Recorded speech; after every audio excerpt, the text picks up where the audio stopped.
Welcome back to the Deep Dive. Today, we are taking a trip to, well, one of the world's most fascinating cities, the Eternal City. But, we're charting a course that goes a lot deeper than your standard tourist map. A lot deeper. We're diving headfirst into a story that runs parallel to the Roman Empire, the Papal States, and modern Italy itself. Rome's incredible 2,000-year-old Jewish history. It's such an essential perspective, and one that I think often gets overlooked. You hear Rome, you think Vatican, you think Caesars, Exactly. but you miss this enormous chapter. The material we gathered shows Rome as this living treasure trove of a culture that started almost 3 centuries before the Common Era. It's unbelievable. So our mission today is to really unpack the most important historical nuggets from that staggering timeline. We want to understand how this community endured The endurance is key. and explore the sites you can still visit and, crucially, get a taste of the unique cultural elements, especially the food and the language that came out of centuries of life there. And we really have to stress the longevity here. It's astounding.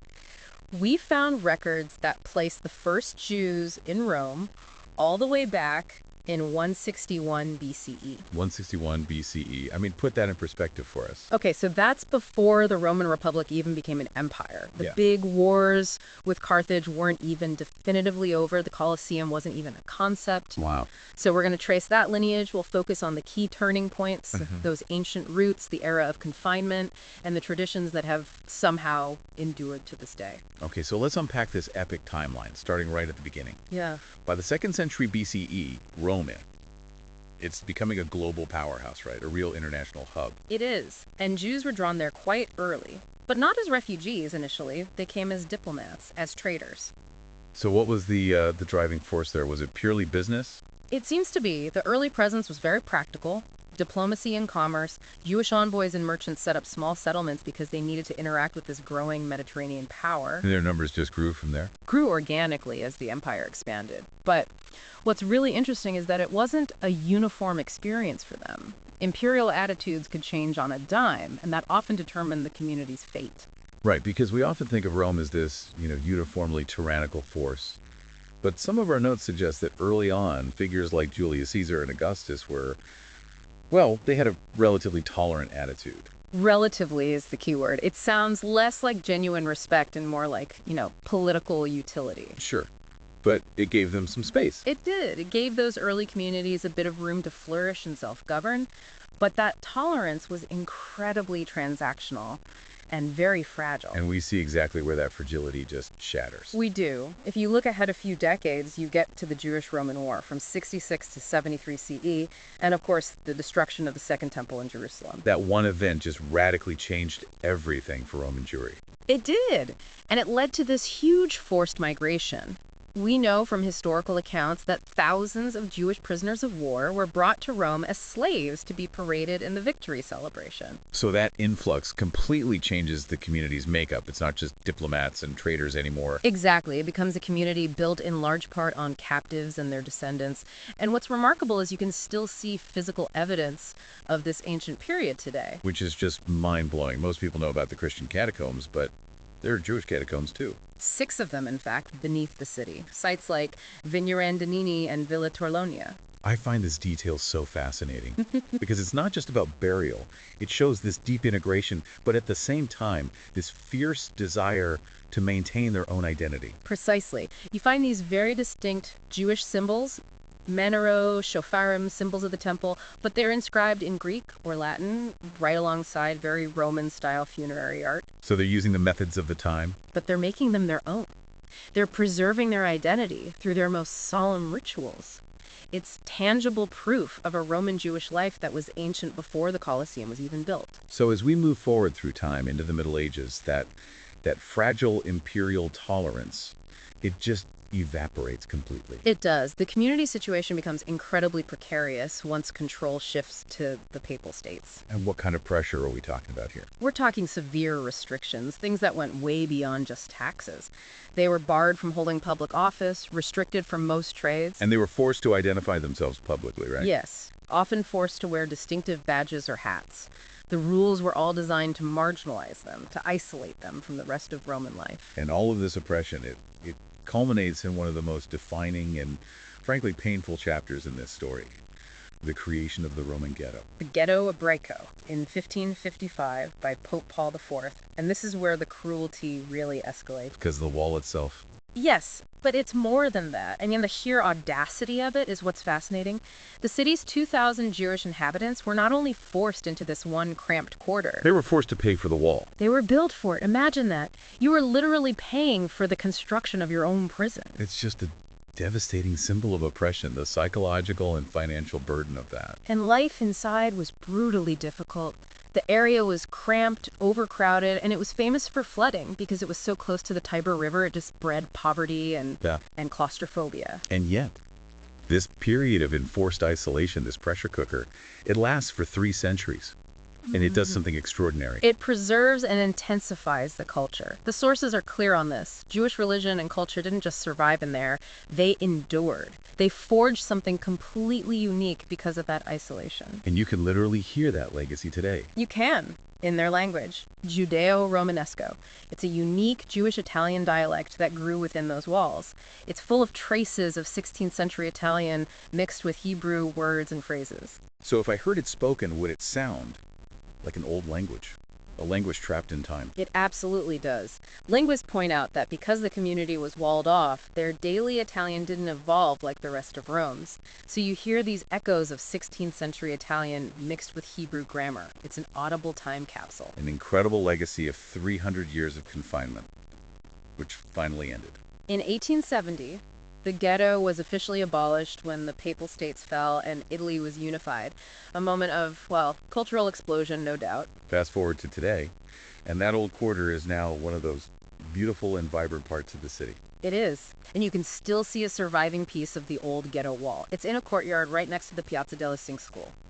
A silent, powerful reminder. And that area is now home to a powerful symbol of rebirth.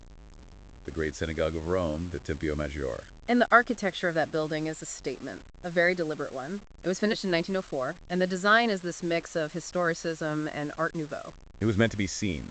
Exactly. It was consciously designed to stand out, to be visible, to declare that the community had a permanent, proud place in the new Italian capital. It was a complete rejection of the humility that was forced on them for centuries. It's a stunning building.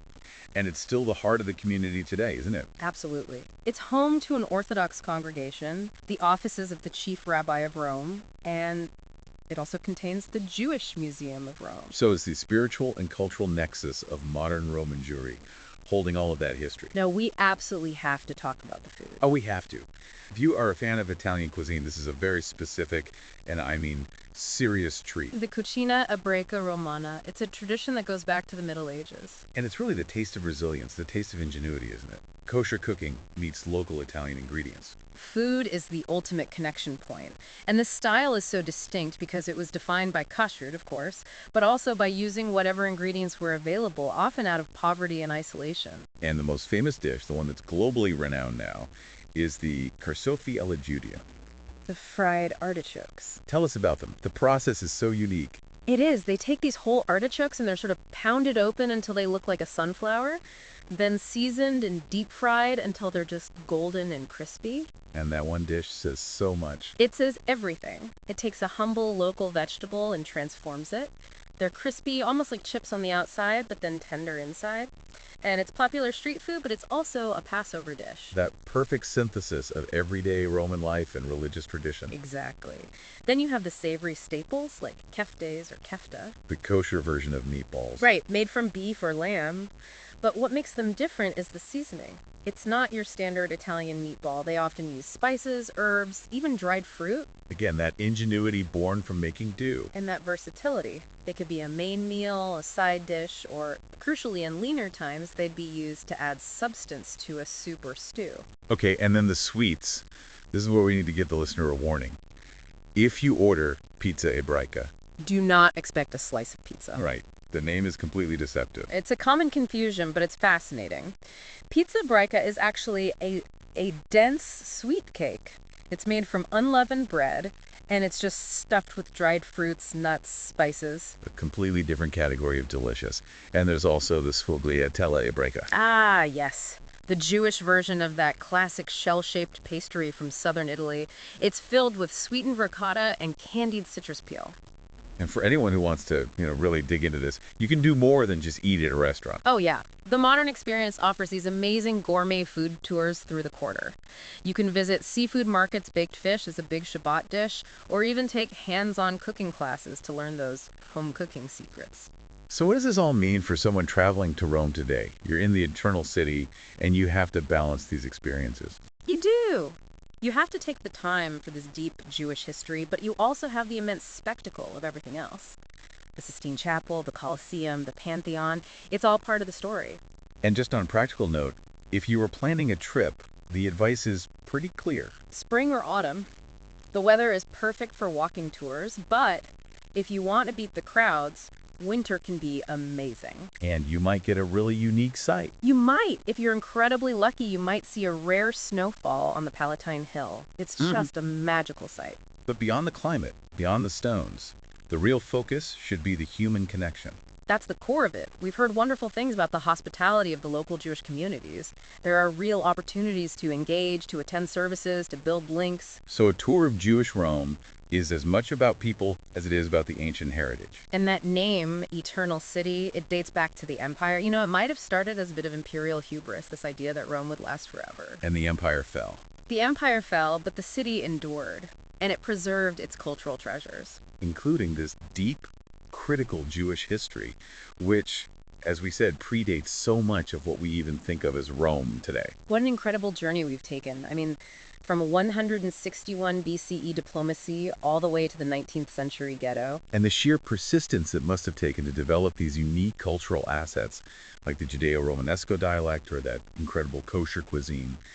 It's just a testament to the resilience of a people in a city that was constantly changing the rules around them. And if we connect this to the bigger picture, what's really fascinating here is how the culture that was literally walled off and then charged for its own confinement, A symbol of oppression. a powerful symbol of centuries-long oppression, how that culture ultimately produced some of the most unique and enduring parts of modern Roman life, like its world-famous fried artichokes. Right. So it raises this important question, I think.